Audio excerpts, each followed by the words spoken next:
or support Rumble? Like I'm trying to think. There's only Sin. Carry has done that before too. Yeah, I think that, but that with the Lee, I'm not too sure about. I really want to see what actually is going to end up happening. Oh, okay. So it was actually the Poppy, which switch. Yeah, as you mentioned, or as we already mentioned, Poppy always going to be really good into the quest. And I think in Nautilus it allows you to have a guaranteed way to set up for the Draven. Do think that into Alistar specifically can be a little bit awkward because Alistar does have really solid disengage, but a surefire way to lock down either a Kalista or Talia in mid-to-late. Played a comp like this a million times. Oh, absolutely. It's looking like their bread and butter, but KT, they picked a bunch of new stuff. See how it goes. We hop onto the rift.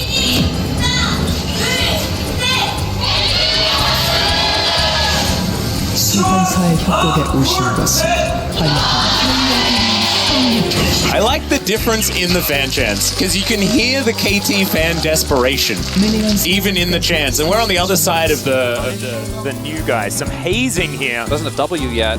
Yeah, this is very, very rough. In he comes, and Pyoshik is nowhere near. The Ghost has been used. First Harpoon doesn't land as everyone chasing after Perfect, and he is really dead. There's first blood, and it goes to Zeus. Bad news here for... And you can see as well that Burst is definitely an office. In we go, 3 versus 3. Yeah, Pyoshik is here. That is a decent stun onto Carrier. He's still burning. Depth should be able to grab it. And the Ren sets are starting to come through 1-to-1 now as KT have answered back towards this bottom side. We'll see. They picked up one of the Void Grubs right now, not more being taken just yet. As in they go. Yeah, there's the headbutt. Pulverize hasn't been used just yet, and yeah, Carrier, not a lot of places to go. Does still have his flash available, but is he just going to be CC'd to death? Yes, is the answer, and so is Perfect. One's insurance policy, if you know, a skirmish on the bot side of the map doesn't quite work out, BDD has a great roam towards the bot side. KT picks gameplay, and that is Zeus sitting on 20 CS lead. 2-0, looking to go Leandri's first, picked up early Sork Pep boots as well. Oh, that the W flash Pulv is beautiful from Beryl. The Fate's call to get him out of dodge. The hook from Carrier though, and that will be able to get the counter kill. Pyoshik should be able to answer it, and is able to get himself out of there as well. Minion still, oh, never mind, he's dead. Hey, that's going to be the double, and Carrier turns it around beautifully. 2 for 2 in the end, but I think we might make it an extra one as the Whirling Death comes in. Beryl not going to be taken down by the Draven. They want to try and cash in, at least just bloodthirsty and on the right champions to do so as well. I just prefer not to watch this top lane, guys. This is just, it's just unfair. Perfect is going to die. Yeah. Yeah, 0. Yeah, there. Oh, it's you got to let it go. And KT are looking like they might not, if they can burst down an individual target right from the get-go, they might. So we'll see whether Deft can do his best bull impression and really close out this game with the Kalista. Words I never thought I'd hear is Perfect again. Oh dear. Well, Zeus is just going to let him live. He is a benevolent god, as it turns out. Very apt as to see whether he can be the one to carry this. And the single target damage, I think, is still really, really good as we do see some stacks. Beryl! Right, in goes Beryl. There's the flash pole, and they're looking for it. He pushes back the Rumble, and he's just dead. Couldn't even equalize them. They did exactly. There is 0 chance of a contest. If Guma goes down, still try something. These breaks against Rumble are too bad. As far as that CS number is concerned, Pyoshik will find a stun onto Carrier. Carrier takes that as a welcome, and in goes Beryl. Looks for another Pulverize, and here are the two sides of Beryl. The Fate's Call is going to come through and save his life, though, as they get the knock-up onto Ona, who just explodes, pops like a balloon, but look at the equalizer damage once again, though! Headbutt Pulv, and he's dead! KT have won the team fight. It's 2-1, and T1 are just going to back away. Now to those exactly. And Ona will find Pyoshik there. There's the Fate's Call, the flash forward, and he interrupts the blast cone! Headbutt Pulv, and he's dead! Pyoshik able to avoid the equalizer damage as well. That is a huge cooldown. Another insane pick being found. Last one, I think, was over with this time. Deft actually uses but can they actually do anything at all about it? That's the question. Deft is hoofing it as best he can. And Carrier, yeah, moving on forward. Perfect, not going to be able to find too much here as Carrier gets over to the wall. And Perfect still going aggressive, still going in. Faker is going to get pulled back by the Q as the equalizer goes down. Not exactly the greatest one we've seen, though. And KT still looking for more. Still looking for this team fight. As Fate's call comes in, there's that flash pulverize, but he's not the target. It's Pyoshik that locks down Carrier, but can they find the team fight? Perfect went so incredibly deep. But T1, they still have the Baron. It's a 1-for-1. And the flash hook from Pyoshik just barely misses. Available for Zays as well. Level 3 ultimate Cripploon is there, but no death cap yet on Faker. Oh. Jeff dashing forward. There's the pulverize from over the wall. Emperor's Divide hits everyone though as Faker is burning, but I think he will survive. Carrier may not be so lucky as Deft picks it up. So Carrier is going to be taken down. Faker has to go back and doesn't have teleport. And now there's an all-out onto Zeus. The Weaver's Wall coming in. Zeus trying to be the hero as BDD almost just dead. The Honey Fruit not quite there. And another Q. Owner is delivered. And that was a weird interaction, but Perfect is once again dead. Owner is also, though, as Deft cleans it up in the pit. Not quite the kill from the Draven. What? That was chaos. Who won? Telecom War! Oh, didn't matter. Didn't matter. Oh, There's no dragon. Oh, yeah, right. Oh, yeah, it's 40 seconds. Yeah. Cool. All right. No, T1 probably is the winner because they're the one that still can push on this Pyoshik. And also, Pyoshik might just be dead. Yes, he is. Okay, yeah, T1 won. T1 won that, yeah. Yes, they won the play. When we were confused a bit, thanks Pyoshik for letting us know exactly what the outcome was there. As Faker going to be interrupted. There's a Fate's call. Faker could just be dead. Another pulverize, and he's thrown around like a ragdoll. Sticks are ripped out, and Deft locks that one down to the gate. And the sticks are just increasing. It should be Mountain Soul. Yeah, the Weaver's Wall comes in. Can Owner do something heroic? And the answer is no. There's Mountain Soul. Carrier also potentially in trouble as Owner doesn't quite find the Sonic Wave. And KT just wanting to get out with their pride. I'm sure BDD also going to have his death cap done as well. And this is where, the Void Staff for Faker, he's going to his way out. Big cooldown. Deft? Yeah. Oh, that's Barrel. That's a barrel flank. This is definitely a barrel flank. It's both of them, and Barrel doesn't even need the Fate's Call to start this one off. Carrier, the seismic shot not going to be there. Barrel not able to flash on top of Zeus, who has a, oh dear. There's that Fate's Call we were talking about, and he is going to be taken away from this fight. T1 now find themselves on the wrong side of this battle. And the equalizer now on cooldown. He's not in there. Owner looks for the kick, but where's the follow-up? The Empress Divide's kind of massive, but Deft able to take down Faker, and now it is just an seismic shove onto 2, and KT might find it. The cash in. It comes in, but it comes too late. And KT with 4 up and available. They're looking for the end. And the first game of the Telecom War delivers Atlas. Oh my God, man! And I feel like we were saying it all week that this was the outcome, but it's honestly not how I was feeling moving in. There will be justice for him this time. There will be. It better be a 12 out of 12, otherwise it's not justice to me, Chronicler. This guy, this was vintage Beryl Alistair. He was the Alistair guy. Somehow Carrier finds Deft with that hook, but they are still going to have enough to take down this Nexus, and KT will... I think that... there we go. Going to be so reliant on Beryl and Pyoshik to work in perfect tandem to start off these fights. And starting fights into Cassante, Poppy, and Kench, it's about as unfun as it gets. And you will have to engage because you have no range. Zero. Yep. You have... The longest range thing you have is perfect ult. Yeah, it's perfect ult. That's it. That's all you got. See whether that is going to be the answer here as we jump into the rift for game number 2 of the Telecom War.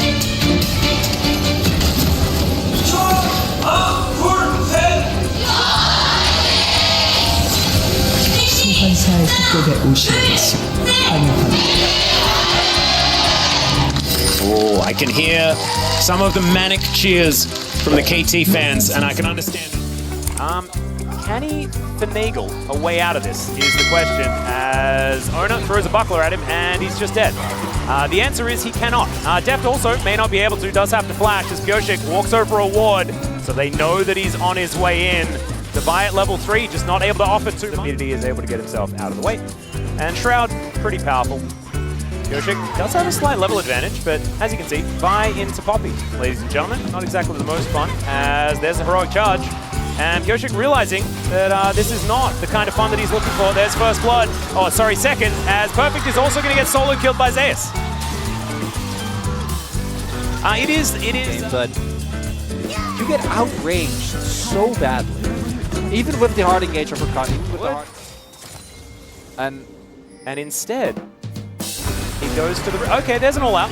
Perfect looking to try and dash his way out of this one. He has the needlework. He's trying to dodge. Oh! Is it going to be the return? It's not. Zeus is going to get another solo as Ona finds some knockups here. Deft with that Feather Storm getting into the sky. The quickness is good though, and Ona should be going down, but no, the Devourer is going to be there. Ona is spat out. He's got the huge shield. Is now BDD. Perfect execution, but into the back line. That's a kill for Gumayushi. He's been waiting for the entirety of game one, and now this one. Super Mega Death Rocket sails by though.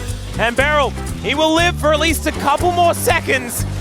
And Carrier gets over that wall. Can he survive is the question. Perfect STP, doesn't want to commit, doesn't look like it. Yeah, BDD into the shroud, doesn't get the backflip. And so Gumayushi will survive for the moment. Beryl is trying to battle dance his way around. They're alive for the moment as these rockets are flying in, but BDD just going to be taken down. It's a double in the end for Gumayushi, sort of an extended. And Corki can be now played with all of his buttons as well, as now looking for Faker here is Pyosik, does find the cease and desist, as Ona says no. He would prefer it if they just left. BDD wanting to get this kill off on the back end as in goes Beryl. Doesn't quite get the quickness onto Faker, who just walks. He just gets himself out. Ona not going to be so lucky as BDD, oh, the gleaming quill heal is going to come on through, able to block out there as well as the tongue lash comes in. Good Vault Breaker as now Carrier's moving away and BDD aggressively moving forward. I thought maybe he'd just take another casual turret shot just because he could. Gumayushi should be able to grab this turret at the same time. Def not going to be able to do too much to stop it. And the investment that it made pays off a little bit. They're not able to kill Faker, but they are able to at least get something. But they pay for it very heavily because Guma, they're going to test. Teleport coming in. Yeah, Faker teleporting forward. Doesn't have the package, is now Carrier looking for the opportunity. That's Faker that takes the Cloud Drake. Not sure how that one happened, but it happened. And now, Deft is just running for the hills. There is the Feather Storm, but Gumayushi still looking for more. BDD might be able to find him. Pyosik is dying here in the jungle, up on the back end. That is Faker collecting that kill. BDD is now walking around and things like that. Is really wondering how this champion is allowed to be this incredibly fed. And the turret going to be taken down here. What were the decisions that led us to this moment? And there are a few of them.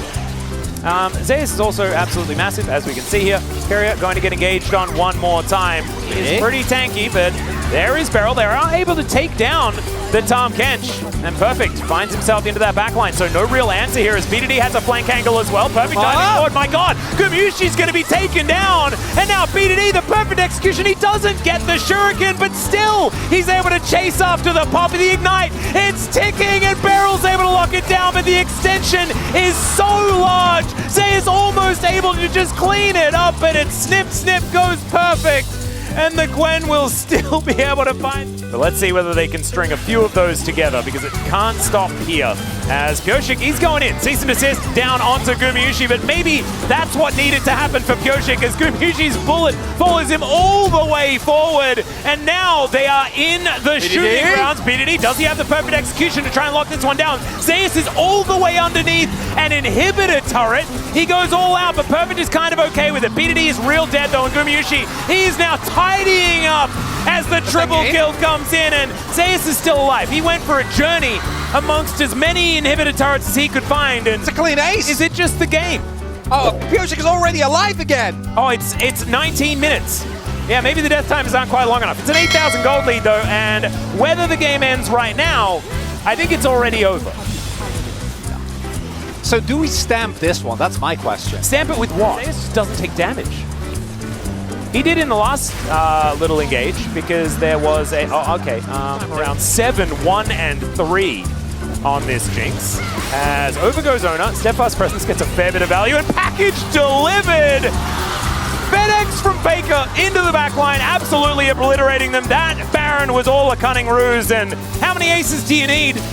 They don't have enough sleeves for all of these aces chronically. In fact, they do. That's 2 of them, isn't it? And they are just going to move towards the base and look to take this one down. Perfect does get some bounty gold, so there we go. But this game is done and dusted. And we are going to 3 in this telecom war. I think next time, perhaps a different attempt in the drafting phase of this game. They went for it, it was a Hail Mary, and they sort of punched themselves in the face. Would have been maybe some... Oh god, okay. Yeah, that's not going to be a fun time for Perfect. It already has not been, but it's about to be even less fun. T1, evergreen comp, we've seen him play this comp like a million times. That Aatrox lock-in hit like a punch in the gut. It really did. You know, often Cassantes can have an okay time into the Aatrox, but we've seen what Zeus can do when Two Punch is going to be difficult to deal with. Let's jump onto the Rift here for game number 3 of the Telecom War.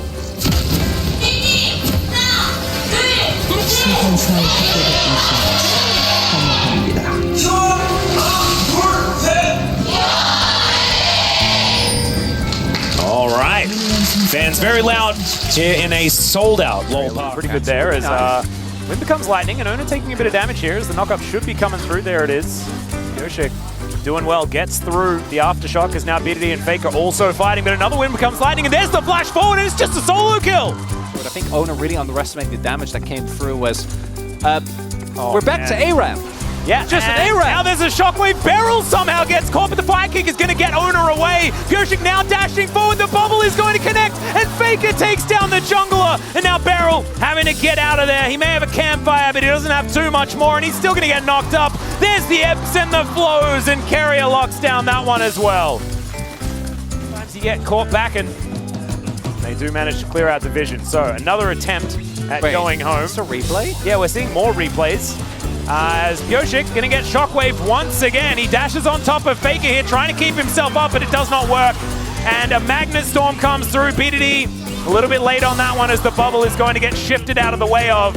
Crash down to come forward. Does he have the Shattering Strike? The answer's no. That's about as much as you can ask for, especially with your early insurance plan of Xin Zhao not really working out so far.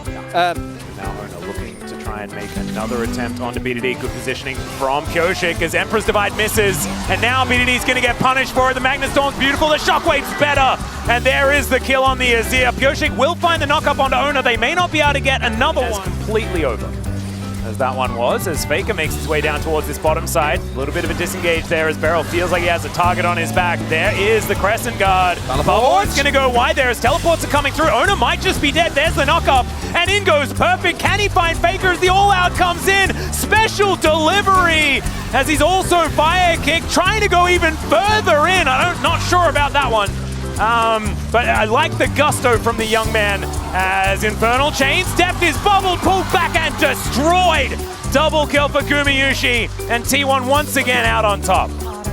A big misstep there, Faker, but unfortunately there isn't any follow-up. Only Beryl was close.